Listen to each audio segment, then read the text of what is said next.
Sudheer Babu garu welcome to radio city అండి. Thank you.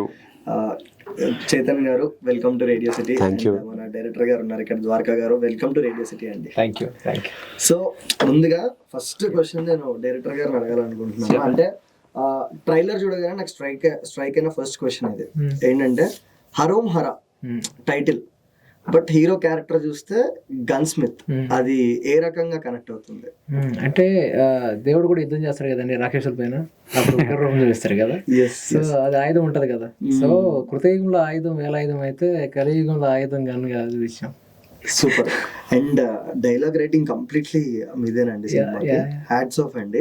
And Sudheer Babu garu ఈ సినిమాలో ఒక డైలాగ్ ఉందండి, యుద్ధం ఎవరితోనైనా చేయొచ్చు, ఆయుధాలు చేసే వాడితో కాదు అని చెప్పేసి. ఈ డైలాగ్ మీరు వినేటప్పుడు మీకు ఏదైనా ఫ్లాష్ బ్యాక్ ఇట్లాంటి డైలాగ్ ఎక్కడ వదిలేదు, అక్కడ ఏదైనా గుర్తొచ్చిందా? అవునా, మహేష్ బాబు గారి డైలాగ్స్ లో చాలా కొద్దిగా ఆ టైప్ ఆఫ్ వృద్ధంలో ఉండే కానీ ఇది వేరే. గన్ చూడాలనుకో, బుల్లెట్ చూడాలనుకోకు. నాకు యుద్ధం చేతగానే ధర్మం గురించి మాట్లాడతాడు, చాలా కనెక్ట్ అయ్యాను. అండ్ నిజంగా హార్ట్ఫుల్ గా చాలా బాగున్నాయి డైలాగ్స్. అండ్ ఆ డైలాగ్స్ చెప్పేటప్పుడు మీ ఎలా అనిపించింది, మీ ఫీల్ ఎలా అనిపించింది మీకు? చాలా ఫ్రెష్గా ఉందండి. The world it self is very new.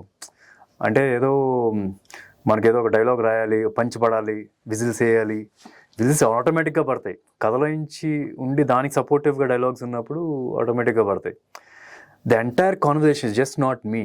ఇప్పుడు ఒక సీన్ ఉందంటే ఆ కాన్వర్జేషన్ ఉంటుంది కదా, ఎంటైర్ కాన్వర్జేషన్, ఆ యాక్సెంట్ అని కానీ అందరూ మాట్లాడేది చాలా కొత్తగా ఉంటుంది. ఐ మీన్ మీరు సినిమా చూస్తే అర్థమవుద్ది. It's not about just one dialogue. మీ డైలాగ్ షోర్గా కొన్ని చాలా బాగా నచ్చుతాయి అండ్ విజిల్స్ వేసే ఉంటాయి, కానీ దానికోసం రాసింది కాదు, సినిమా సిచ్యువేషనల్గా రాసినాయి. అండ్ ఎంటైర్ వరల్డ్ నేను చెప్పే డైలాగ్లనే కాదు, పక్కన అందరు మాట్లాడే మాటలు, వాళ్ళు చెప్పే డైలాగ్స్ కూడా చాలా ఇంట్రెస్టింగ్గా ఉంటాయి. ఆ కాన్వర్జేషన్ కొత్త వరల్డ్లో ఉంటుంది. అంటే basically the entire backdrop is very new. అంటే ఇప్పుడు దాకా మన తెలుగు సినిమాల్లో ఇలాంటి ఒక బ్యాక్డ్రాప్, గన్ స్మిత్ అండ్ గోల్డ్ స్మిత్లు ఉంటాం. గన్ స్మిత్ అనేది చాలా చాలా కొత్తగా ఉంది. సో ఆ బ్యాక్డ్రాప్ ఉండటం వలన, ప్లస్ ఆ యాక్సెంట్ స్లాంగ్ ఉండటం వలన ఆయన రాసిన డైలాగ్స్ కూడా అంతా భలే కరెక్ట్గా మార్చేవిని. అండ్ డైరెక్టర్ గారు, ఎందుకని మీరు చాలా డిఫరెంట్ గన్ స్మిత్ అనే థాట్ ఎక్కడి నుంచి స్టార్ట్ అయింది? అంటే ఇది ఒక ఆర్టికల్ చూసి ఇన్స్పైర్ అయ్యాను, బట్ జస్ట్ అన్ ఐడియా అంతే. కాకపోతే అది ట్రిగర్ చేస్తుంది ఐడియాని. కానీ స్క్రిప్ట్ ఫామ్లోకి రావాలంటే మాత్రం చాలా థ్రెడ్స్ యాడ్ చేయాలి ఒక సినిమాకి. అండ్ స్క్రిప్ట్ డెవలప్మెంట్లో ఇంకా ఆర్గానిక్ అప్రోచ్ ఉంటుంది ఈ సినిమా హరోమరా. సో గన్ స్మిత్ అనేది ఎగ్జైటింగ్ బ్యాక్డ్రాప్. ఆ ఎగ్జైట్మెంట్ ఎవరికి విన్నప్పుడు ఎలా ఉంటుందో, సో మనకున్న అడ్వాంటేజ్ ఏంటి, మనం ఫిల్మ్ మేకర్స్ కాబట్టి దాన్ని ఎంత బాగా స్క్రీన్ మీద తీసుకురావచ్చు అని ఒక కక్కుర్తి అనుకోండి. సో అది వెంటనే మొదలవుతుంది.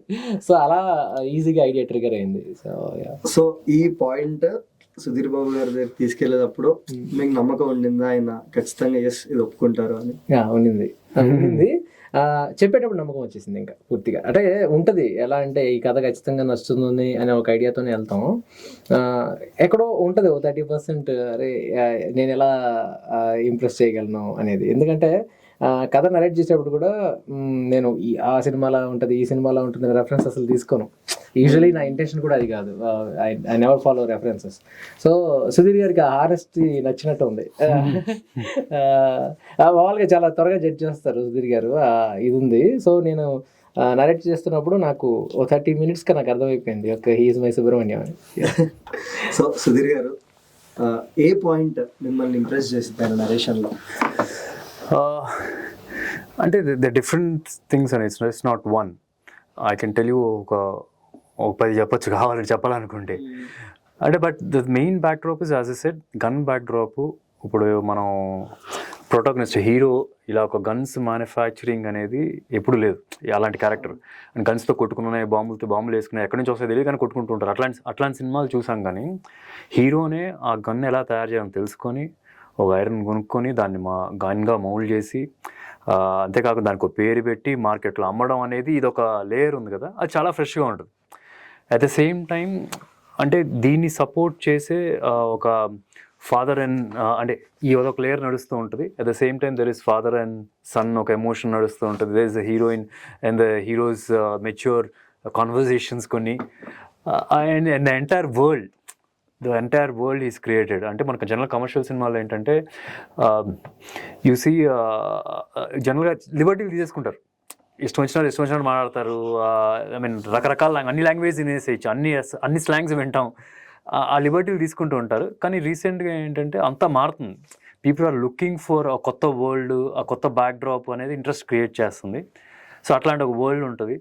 And I can also say not just the gun making part అనే కాదు, మీరు సినిమా చూసేటప్పుడు ద కలర్ ప్యాలెట్, ఇప్పుడు దాకా మనకి తెలుగు ఫిల్మ్స్లో ఇలాంటి ఒక కలర్ ప్యాలెట్ ఏ సినిమా రాలేదు నాకు తెలిసినంత వరకు. And I was really surprise. నేను ఫస్ట్ షెడ్యూల్ షూట్ చేసినప్పుడు, ఫస్ట్ డే ఆఫ్ షూట్ చేసినప్పుడు ఆ కలర్ ప్యాలెట్ నేను చూసినప్పుడు I was like shocks. I mean pleasant way. అంటే I didn't expect this so much. I mean అదే రియాక్షన్ ఇప్పుడు audience నుంచి కూడా వస్తుంది. ట్రైలర్ కానీ, టీజర్ కానీ, whatever visuals we been giving it out. And lot I can tell you more. ఇప్పుడు music చూసినా సరే బ్యాక్గ్రౌండ్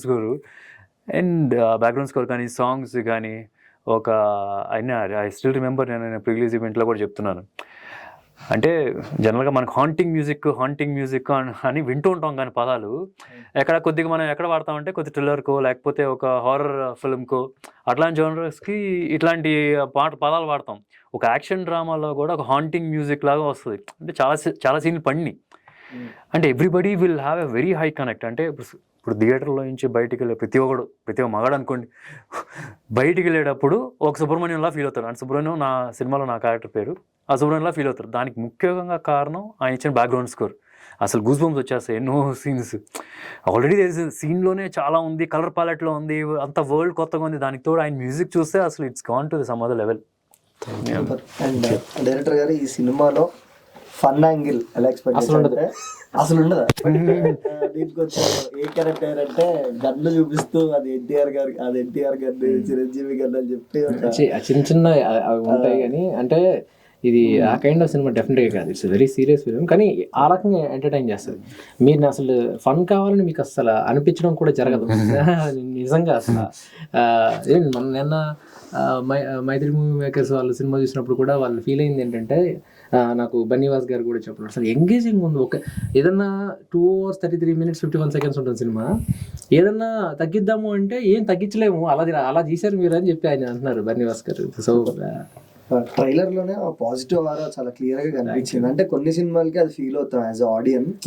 ట్రైలర్ డెఫినెట్ గా ట్రైలర్ అంత మంచి టాక్ రావడానికి ఖచ్చితంగా థ్యాంక్స్ టు చైతు. చైతు ఇచ్చిన ఆర్ఆర్ వల్లే ట్రైలర్ ఇంత ఎఫెక్టివ్ గా కనిపిస్తుంది. ఎంత విజువల్ మేము బాగా చేసినా మీకు బోరింగ్ మ్యూజిక్ కూడా ఇవ్వచ్చు, రీచ్ అవ్వదు. సో తను ఇచ్చింది. నేను హీరోని ఇలా చూస్తాను ఎప్పుడు. నాకు సుధీర్ గారిని నేను ఇలా చూస్తే మనోడు ఇంకొంచెం ఎలివేట్ చేసి నెక్స్ట్ లెవెల్కి తీసుకెళ్ళిపోయాడు. So credit goes to Chaitu ఆ విషయంలో.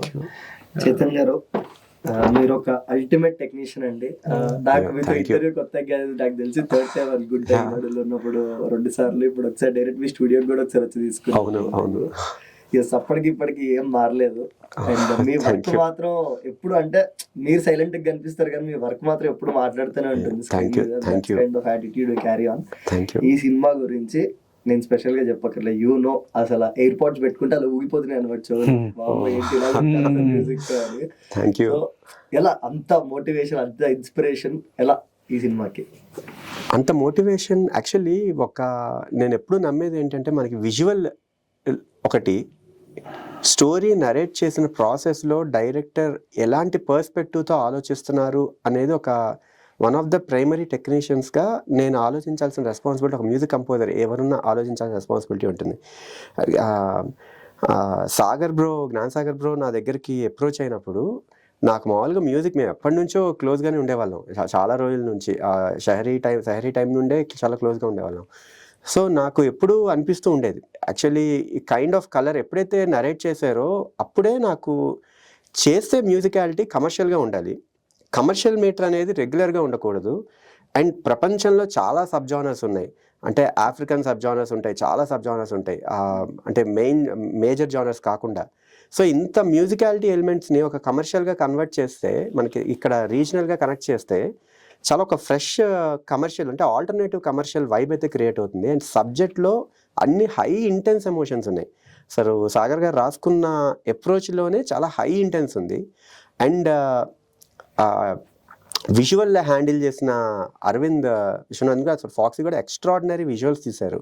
సో ఆ కలర్ ప్యాలెట్ అది అంత డైరెక్టర్ ఎలా అయితే ఆలోచించారో ఆ డైమెన్షన్ విజువల్గా వచ్చాక దాన్ని బట్టి విజువల్గా రావడం ఒక ఎత్తు. అండ్ ఇంకొక పెద్ద మేజర్ ఫ్యాక్టర్ ఏంటంటే విజువల్లో ప్రెజెన్స్ ఏదైతే ఉందో అది డైనమిక్ వైబ్ ఉండాల్సిన అవసరం ఉంది. అసలు నాకు సాగర్ గారు ఏం చెప్పారో అసలు నేను పెద్ద ఫ్యాన్ అయిపోయాను సుధీర్ బాబు గారికి నిజంగా చెప్పాలంటే. అసలు extraordinary visual presence, extraordinary dynamic, extraordinary powerful క్యారెక్టరైజేషన్ని అసలు ఒక విజువల్ ఆడియన్స్ సినిమా చూస్తున్నప్పుడైతే 100% అసలు గూస్ బంప్స్ వచ్చే మూమెంట్ అసలు వితౌట్ మ్యూజిక్కే అనిపించేస్తుంది టు బి ఫ్రాంక్. అంటే నా మీద పాజిటివ్ ఇంప్రెషన్తో అందరూ పాజిటివ్గా చెప్పడం వెరీ స్ట్రెంగ్త్ నాకు ఇస్తుంది.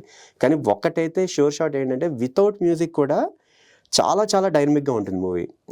ఇన్ఫ్యాక్ట్ ట్రైలర్లో కూడా చూసుంటే ఆడియన్స్ అసలు మ్యూజిక్ లేకపోయినా కూడా విజువల్ ప్రెజెన్స్ ఒక జర్నీని డ్రైవ్ చేస్తుంది. సో దానికి మ్యూజికాలిటీకి నాకు 100% one of the main reasons అందరూ నా వరకు ఆ వీడియో రావడానికి ఎవరెవరైతే ఉంటున్నారో అందరి ఇంపార్టెన్స్ కూడా అక్కడ రోల్ ప్లే చేసింది. నాకు ట్రిగ్గర్ అవ్వడం అది నా నిజంగా హ్యాపీ మూమెంట్, అందరికీ నచ్చడం ఇంకా హ్యాపీ మూమెంట్.